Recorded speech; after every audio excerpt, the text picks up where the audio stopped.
오늘의 텍스트 본문은 요한복음 4장입니다. 근데 요한복음 3장과 4장은 일종의 극적인 대조를, 컨트라스트를 형성하고 있습니다. 요한복음 3장의 등장인물, 주인공은 니코데모라는 남자입니다. 4장에는 사마리아 여자가 그 주인공으로 등장하고 있습니다. 니코데모, 이름이 있지만 사마리아 여인에게는 이름도 없어요. 사마리아는 지역 명칭이지 여인의 이름은 아니죠. 그래서 이름이 당당했던 한 사람, 이름도 없었던 한 여인이 대조적으로 등장합니다. 요한복음 3장에 니코데모는 유태인의 고위 관리였습니다. 그러나 4장에 이 여인은 천재받는 사마리아 출신의 하층 계급에 속하는 여인이었습니다. 3장에 드러난 이 니코데모라는 사람은 도덕적인 랍비였습니다. 랍비가 되려면 일종의 어느 정도의 도덕성이 없이는 결코 랍비가 될 수가 없었는데 그는 랍비였습니다. 4장의 여인은 남편을 5번이나 바꾸었던 매우 부도덕한 배경을 가지고 있었던 여인이었습니다. 3장의 남자가 예수님을 찾아온 그때는 밤이었습니다. 그러나 4장의 여인이 예수님과 만났던 그 시각은 한낮, 바로 정오였습니다. 또 3장의 이 남자는 니코데모는 적극적으로 예수님을 찾아왔지만 4장의 이 여인은 그 여인이 예수님을 찾아온 것은 아니고 예수님이 우물가에서 오히려 이 여인을 기다리고 있었던 모습으로 등장합니다.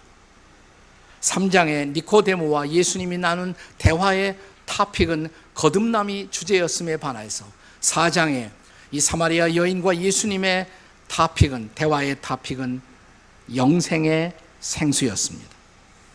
이런 여러 가지 차이점에도 불구하고 그러나 공통점이 있다면 그들은 모두, 그러니까 니고데모나 사마리아 여인이나 예수님을 마침내 메시아로 믿게 되었다는 사실입니다. 그런 의미에서 그들은 모두 진정한 성탄을 맞이한 사람들입니다. 우리가 성탄을 맞이했다, 뭘 의미합니까? 예수님을 나의 메시아로, 나의 구세주로 만났다는 사실이 없이 성탄은 성탄일 수가 없죠. 네. 다음 주일은 성탄이고요.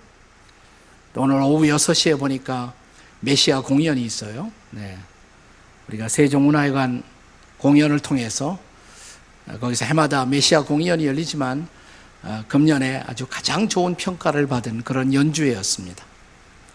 오늘 저녁 6시에는 돈 한 푼도 안 내고 여러분이 공짜로 볼 수가 있습니다. 분당 성전에서 6시에 메시아 공연이 이루어지게 될 것입니다. 메시아, 예수가 메시아다. 이것은 우리 신앙 고백의 핵심입니다. 이 여인이나 니코데모는 마침내 예수님을 메시아로 만나는 경험을 하게 된 것입니다. 오늘 우리는 요한복음 4장에서 이 사마리아 여인이 예수님을 자신의 메시아로 혹은 구세주로 만나는 그 과정을 주목해 볼 필요가 있습니다. 그녀가 걸어갔던 구도의 과정, 그것은 오늘날 이 시대 사람들이 예수님을 찾아가는 구도의 과정과 별반 다르지 않습니다. 구도자라는 말, 이 구도자의 사전적 정의가 있다면 그것은 진리나 종교적 깨달음을 추구하는 그 깨달음의 경지를 찾아가는 사람을 우리는 보통 구도자다 이렇게 말하죠. 영어로는 seeker 이렇게 말합니다. seeker, 구도자. 찾는 사람, 진리를 찾는 사람이죠. 오늘 이 시대는 진지한 구도자를 상실해 버리고 있는 세상입니다. 어떤 사람은 평생을 걸쳐서 구도합니다. 그리고 마침내 그가 찾던 진리를 찾습니다. 그런가 하면 평생 찾아도 만나지 못하는 사람이 있습니다. 반면에 또 어떤 사람은 매우 짧은 시간에 자기의 구도를 완성하고 진리를 찾는 감격을 고백하는 사람들도 있습니다. 오늘 성경의 텍스트에 등장하는 사마리아 여인의 경우에는 예수님과의 비교적 길지 않은 대화를 통해서 마침내 예수님을 진리로, 예수님을 메시아로 만나는 그 발견에 도달하는 광경을 우리가 볼 수가 있습니다. 자, 그렇다면 우리가 이 여인을 통해서 볼 수 있는 구도의 과정, 그 과정은 도대체 무엇일까요? 첫째로 예수님과 전혀 무관했던 상태, 거기서부터 이 여인의 구도는 출발합니다. 아무런 관계가 없었던 상태. 오늘 본문의 9절을 함께 같이 읽겠습니다. 9절입니다. 같이 읽습니다. 시작. 사마리아 여자가 이르되 당신은 유태인으로서 어찌하여 사마리아 여자인 나에게 물을 달라 하나이까 하니 이는 유태인이 사마리아 여인과 상종하지 아니함이라. 자, 이 말씀 속에 드러난 이 여인의 사마리아 여자의 예수님에 대한 관점, 그 관점은 어떤 것일까요? 당신은 유대인, 나는 사마리아인. 그 다음에 이 여인의 고백 속에 사마리아 여자인 나에게, 여자를 강조했어요. 당신은 남자, 나는 여자. 당신은 유태인, 나는 사마리아인. 도대체 당신과 내가 무슨 관계가 있단 말입니까? 무슨 관계가 있어서 더군다나 유대인과 사마리아인은 상종하지 아니하는데 나에게 물을 달라고 말을 건네십니까? 이 말이죠. 자, 이것은 예수님을 알지 못했던 사람들이 예수님에서 가지고 있는 생각과 별반 다르지 않죠.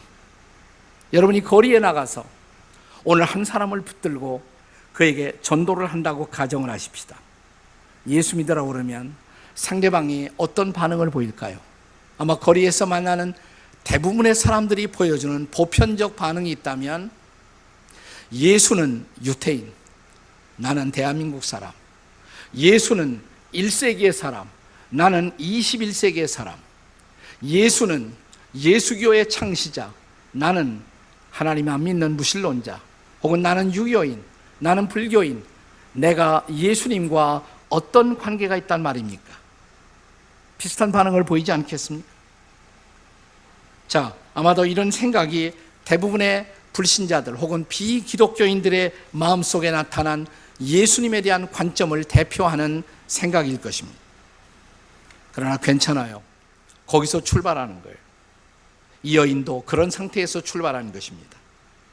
자, 평균 이 땅에 살아가는 구도자들의 예수님 이해는 예수님과 아무런 관계가 없는 나, 거기서부터 출발하는 것입니다. 사마리아 여인의 구도도 그렇게 시작됩니다.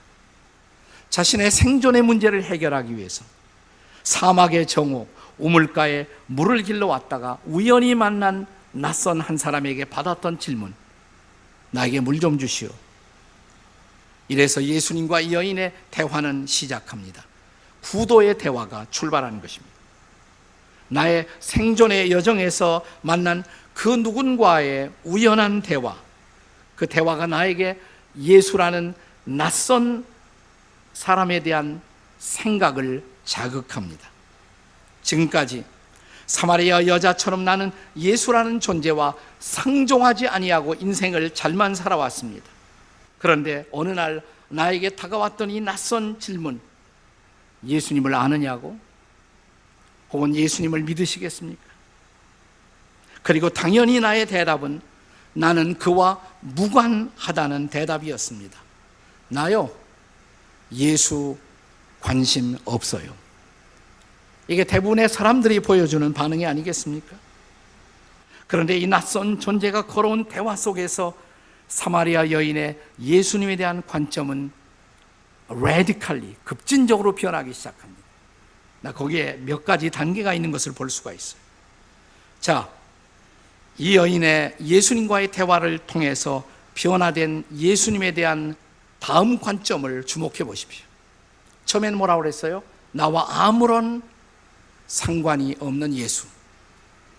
네, 그게 변해요. 두 번째로, 예수님을 중요한 어떤 선물을 나에게 제공할 수 있는 분, 나에게 매우 중요한 뭔가를 제공할 수 있는 분으로 이해하는 단계로 들어섭니다. 상당한 변화죠.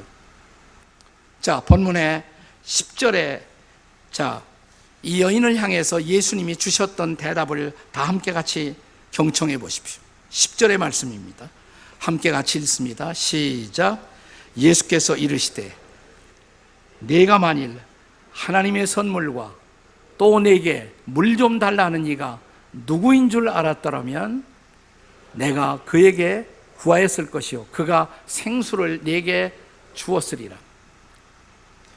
이 대목이요 굉장히 재미있는 대화예요.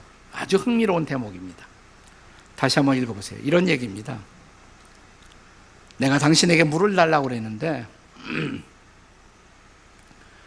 당신에게 물을 달라고 하는 내가 누구인 줄 알았다면 내가 당신에게 물을 달라고 하는 것보다도 오히려 당신이 내게 물을 달라고 했었을 것이고, 그러면 나는 당신이 찾고 있던 목마르지 않은 생수를 당신에게 주었을 것입니다. 이런 대답이거든요.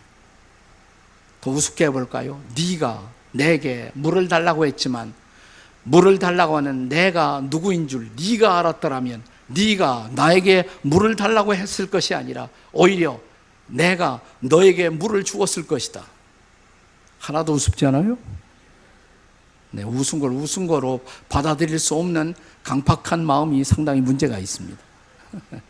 굉장히 재미있는 대목이에요, 이 대목이요. 네. 자, 사막에서 좋은 우물을 발견한다는 것은 정말 생존의 위대한 축복이 아닐 수가 없었던 것입니다.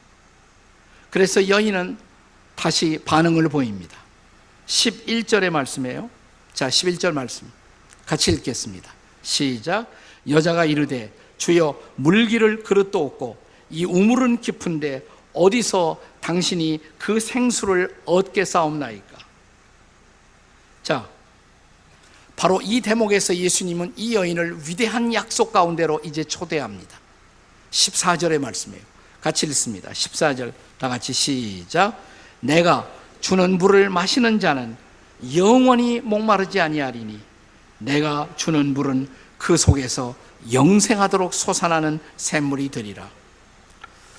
저는 이 시점에서 예수님의 말씀의 뜻을 이 여인이 다 이해했다고 생각하지 않아요.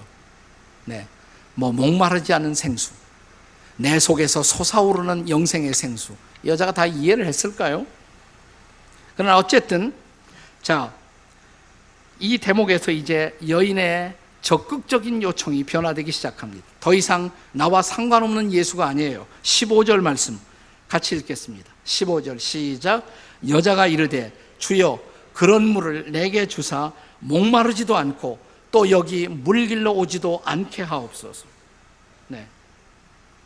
이제는 예수님에 대한 생각이 변했어요. 나에게 뭔가를 줄 수가 있는 분, 목마르지 않은 생수, 그게 뭔지는 모르지만 어쨌든 나에게 중요한 생수를 제공할 수 있는 어떤 분, 어쩌면 내가 이 우물을 향해서 날마다 물길로 오지도 않고 어떤 비밀의 우물가에 가서 아주 멋진 생수를 나에게 제공할 수 있는 그 어떤 분으로 이해했을 가능성이 있죠. 처음에 나와 상관없는 예수에서 이제 상당히 관점이 변한 것입니다. 물론 아직도 예수님이 말씀하시는 영생의 생수, 그 뜻을 이 여인이 알아차리지 못했을 가능성이 많습니다. 그럼에도 불구하고 이렇게 반응을 보였잖아요. 주세요. 그 물을 내게 주세요.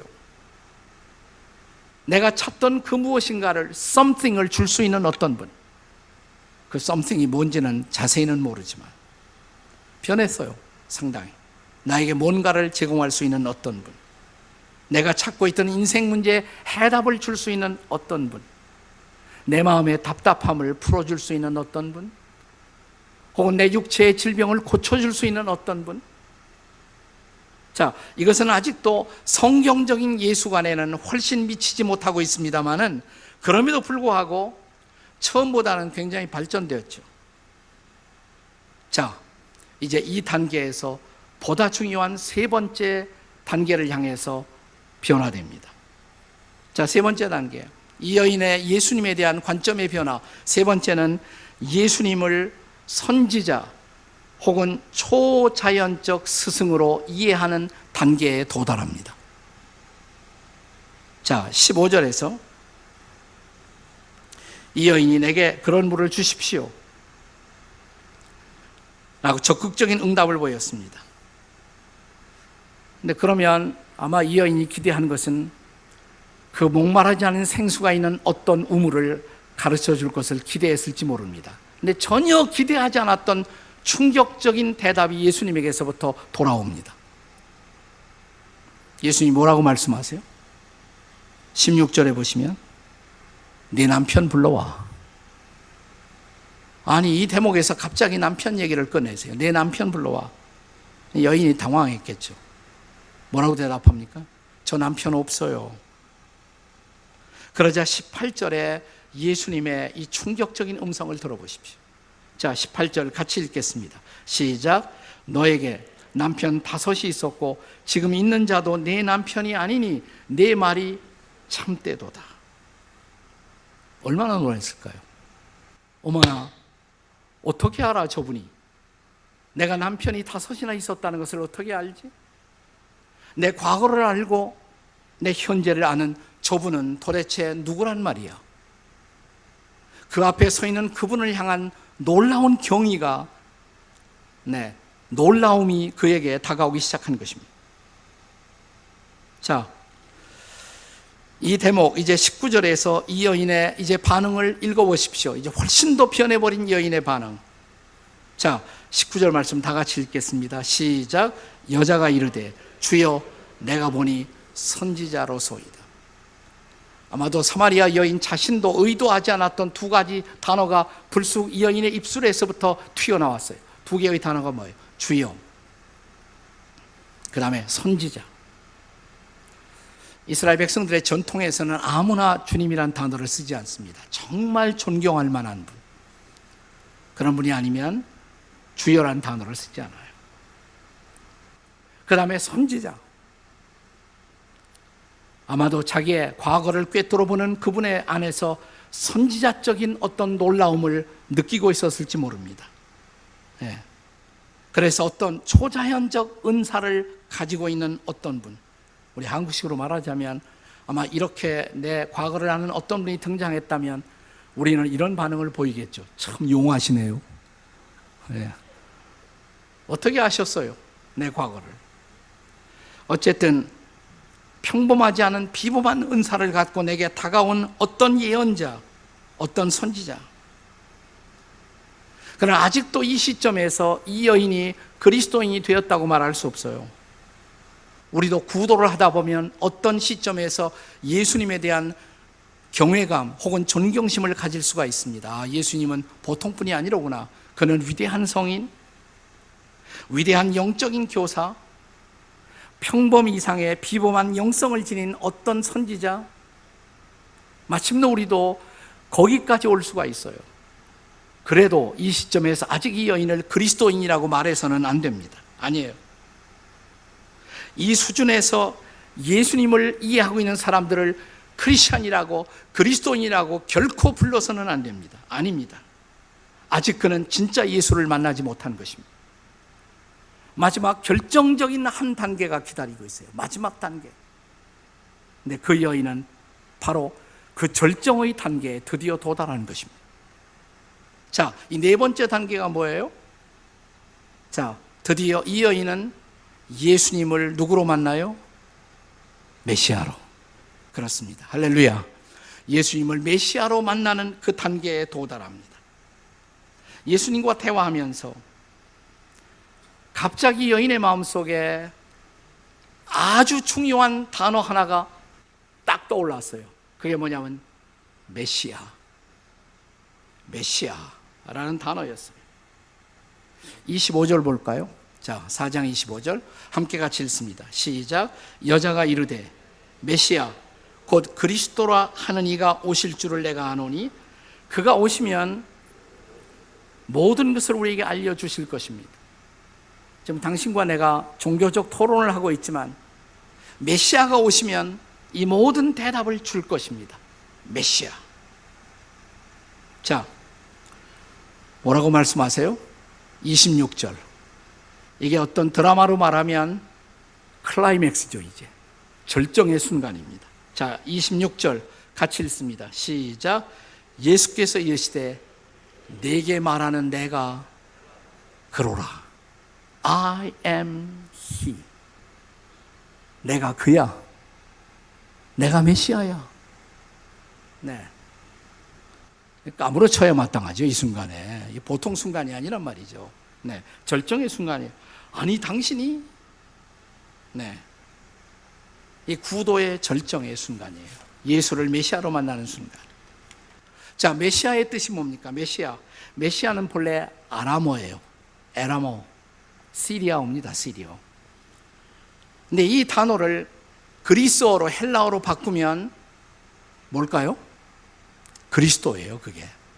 그러니까 메시아하고 그리스도는 꼭 같은 말이라고요. 메시아. 그러니까 메시아 곧 그리스도라고 하는 이가 오실 줄을 아노니.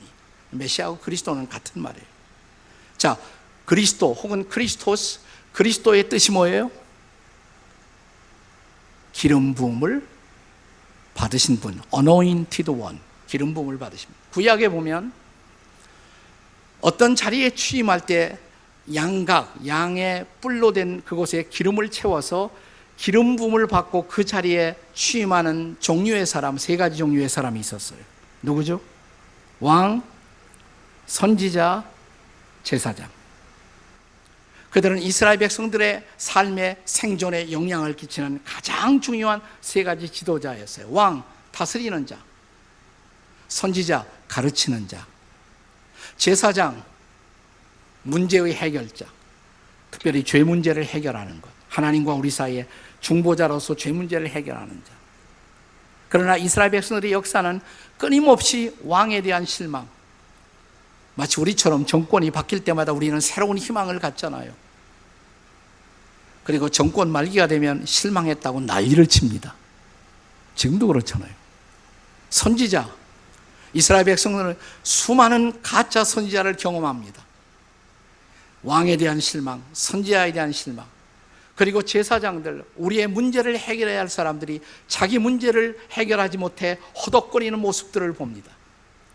그런데 하나님이 이런 약속을 합니다. 어느 날 역사의 지평선에 왕과 선지자와 제사장의 사명을 한꺼번에 완성할 수 있는 그 어떤 분, 우리를 참으로 공의로 다스리고 우리를 참으로 진리 가운데로 가르치고 인도할 것이며 또 우리의 죄 문제를 해결할 수 있는 완벽한 중보자로 하나님이 한 분을 보내신다고. 그분이 바로 메시아란 말이죠. 메시아. 그 메시아를 기다리고 있었단 말이죠.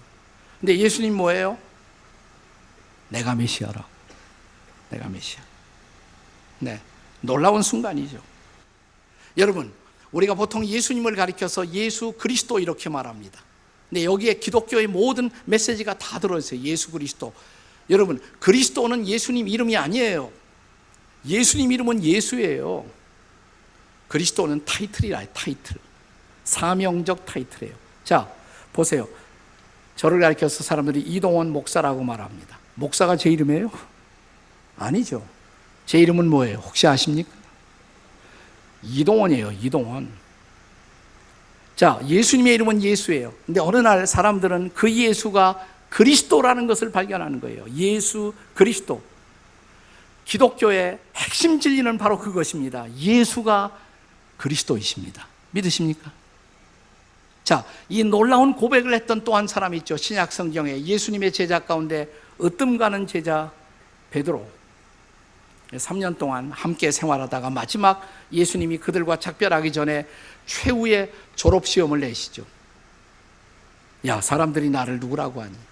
여러 가지 대답이 있었어요. 4대 성인, 위대한 스승, 우리들의 위대한 교사. 그래, 쭉 대답을 듣다가 그래, 그렇다고 하자. 나와 함께 살아온, 그리고 나의 기적을 보고 내 메시지를 받았던 너희는 나를 누구라고 하느냐? 이때 베드로의 대답이 뭐예요? 주는 곧 그리스도시요, 살아계신 하나님의 아들이십니다. 주님이 바로 그리스도이십니다. You are the Christ. 당신이 바로 그리스도이십니다. 성경에 보면 그때처럼 예수님이 좋아하시고 흥분하신 때가 없어요. 뭐라고 대답하십니까? 마태복음 16장 17절을 같이 보겠습니다. 16장 17절 시작. 예수께서 대답하여 이르시되 바요나 시모나 내가 복이 있도다. 이를 네게 알게 하니는 혈육이 아니요 하늘에 계신 내 아버지시니라. 네가 스스로 깨달은 것이 아니야. 하늘의 아버지가 너를 깨닫도록 도와주신 것이야. 너무너무 좋아하세요. 이 대목을 유진 피터슨의 메시지 성경에서 어떻게 번역하고 있는지 그 번역을 한번 읽어보세요. 자, 다 같이 읽겠습니다. 시작. 요나의 아들 시몬아, 너는 하나님의 복을 받았다. 너의 그 대답은 책이나 교사들한테 나온 것이 아니다. 하늘에 계신 내 아버지 하나님께서 친히 내게 참으로 내가 누구인지 그 비밀을 알려주셨다. 훨씬 더 실감나죠. 이 놀라운 비밀, 최고의 비밀, 그 비밀은 뭐예요? 예수가 그리스도이시다. 예수가 메시아다라는 사실이에요. 사마리아 여인도 드디어 그 깨달음의 순간에 도달하는 거예요. 당신이 메시아? 당신이 메시아라고. 바로 그 순간 하늘의 생수가 그녀의 영혼 속에 쏟아집니다. 영혼의 목마름이 사라집니다. 그리고 그녀가 경험했던 놀라운 변화. 자, 지금 이 여인이 우물가에 뭐하러 왔어요? 물길로 왔죠. 근데 물길을 생각 잊어버려요. 물동이를 버려두고 동네로 뛰어들어갑니다. 자, 이 대목을 28절과 29절에서 읽어보세요. 요한복음 4장 28절 29절 다 같이 읽겠습니다. 시작. 여자가 물동이를 버려두고 동네로 들어가서 사람들에게 이르되 내게 행한 모든 일을 내게 말한 사람을 와서 보라. 이는 그리스도가 아니냐. 자, 이제는 그리스도를 증거하기 시작해요. 내가 그리스도를 만났다고, 이분이 그리스도라고. 이제 그리스도를 전하는 전도자가 된 것이에요. 물길을 생각 잊어버렸어요. 그의 영혼은 놀라운 기쁨으로 채워졌어요. 목마름도 사라졌어요. 그는 드디어 그리스도를 만난 것입니다. 예수를 그리스도로 만난 사람, 우리는 이런 사람들을 그리스도인이라고 부르는 거예요. 교회만 나오는 사람 그리스도인 아니에요. 저는 한국 교회의 가장 커다란 비극은 뭐냐면, 교회 나오는 사람들 많은데 예수를 그리스도로 참으로 믿고 있는 사람들이 얼마나 되는지. 이게 핵심이에요. 핵심. 바로 그 순간 나는 사마리아 여인의 마음속에서 메시아가 태어난 거예요. 이 여인이 맞이했던 놀라운 성탄, 주님을 메시아로 만난 것입니다. 이미 이 여인이 체험했던 감격을 가장 아름답게 표현한 분이 그 이혜인의 시 가운데 우물가의 사마리아 여인처럼이라는 시가 있어요. 그 시의 마지막 대목을 제가 소개해 보겠습니다. 마지막 대목이에요. 당신이 깊고 맑은 우물 자체로 제 곁에 서신 그 순간부터 저의 매일은 축제입니다. 긴 세월 고여왔던 슬픔과 목마름도 제 항아리 속의 물방울처럼 일제히 웃음으로 춤추며 일어섭니다.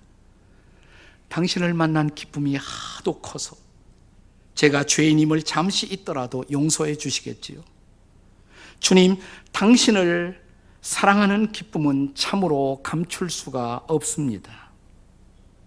물동이를 버려두고 동네로 뛰어나간 우물가의 그 사마리아 여인처럼 주님, 저도 이제는 더 멀리 뛰어가게 하소서. 더 많은 이들을 당신 앞에 데려오기 위하여, 그리고 생명의 물 이야기를 하기 위하여. 이것이 바로 예수님을 메시아로 만난 사람의 감동입니다. 이것이 성탄의 메시지입니다. 이것이 성탄의 감동인 것입니다. 이번 성탄에 참으로 예수를 메시아로 만난 그 감격을 확인하는 계절이 되기를 주의 이름으로 축원합니다. 그리고 내가 참으로 그분을 메시아로 만났다면 내 인생의 모든 문제의 해결자요, 나의 인생의 구원의 주님으로 그분을 내가 확실히 만났다면 내 곁에 그리스도를 알지 못한 그 누군가를 향해서 마치 사마리아 여인처럼 뛰어가서 이렇게 말할 수 있는 사람, 메시아를 만났어요. 제가 메시아를 만났거든요. 그리고 제 목마름이 없어졌거든요. 저를 보세요. 제가 메시아를 만난 사람입니다. 저 같은 사람을 그리스도인이라고 부릅니다. 당신도 예수를 메시아로 그리스도로 만나는 이 놀라운 축복이 은혜가 함께하는 이 계절이 될 수 있기를 주의 이름으로 축원합니다. 이것이 저와 여러분이 이 계절에 전하는 메시지가 될 수 있기를 주의 이름으로 축복합니다.